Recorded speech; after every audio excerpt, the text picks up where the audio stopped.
Genesis chapter 45. Then Joseph could no longer control himself before all his attendants, and he cried out, "Make everyone leave my presence." So there was no one with Joseph when he made himself known to his brothers. And he wept so loudly that the Egyptians heard him, and Pharaoh's household heard about it. Joseph said to his brothers, "I am Joseph. Is my father still living?" But his brothers were not able to answer him, because they were terrified at his presence. Then Joseph said to his brothers, "Come close to me." When they had done so, he said, "I am your brother Joseph, the one you sold into Egypt.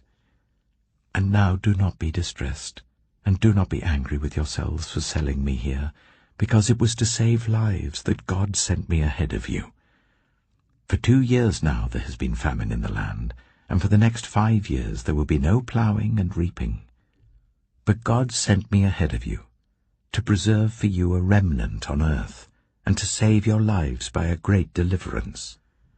So then it was not you who sent me here, but God. He made me father to Pharaoh, lord of his entire household and ruler of all Egypt. Now hurry back to my father, and say to him, 'This is what your son Joseph says. God has made me lord of all Egypt. Come down to me. Don't delay.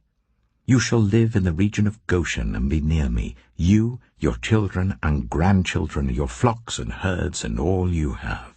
I will provide for you there, because 5 years of famine are still to come. Otherwise, you and your household and all who belong to you will become destitute. You can see for yourselves, and so can my brother Benjamin, that it is really I who am speaking to you. Tell my father about all the honor accorded me in Egypt and about everything you have seen, and bring my father down here quickly." Then he threw his arms around his brother Benjamin and wept, and Benjamin embraced him, weeping, and he kissed all his brothers and wept over them. Afterwards his brothers talked with him. When the news reached Pharaoh's palace that Joseph's brothers had come, Pharaoh and all his officials were pleased. Pharaoh said to Joseph, "Tell your brothers, do this. Load your animals and return to the land of Canaan, and bring your father and your families back to me. I will give you the best of the land of Egypt, and you can enjoy the fat of the land." You are also instructed to tell them, "Do this. Take some carts from Egypt for your children and your wives, and get your father and come. Never mind about your belongings, because the best of all Egypt will be yours." So the sons of Israel did this. Joseph gave them carts, as Pharaoh had commanded, and he also gave them provisions for their journey. To each of them he gave new clothing, but to Benjamin he gave 300 shekels of silver and 5 sets of clothes.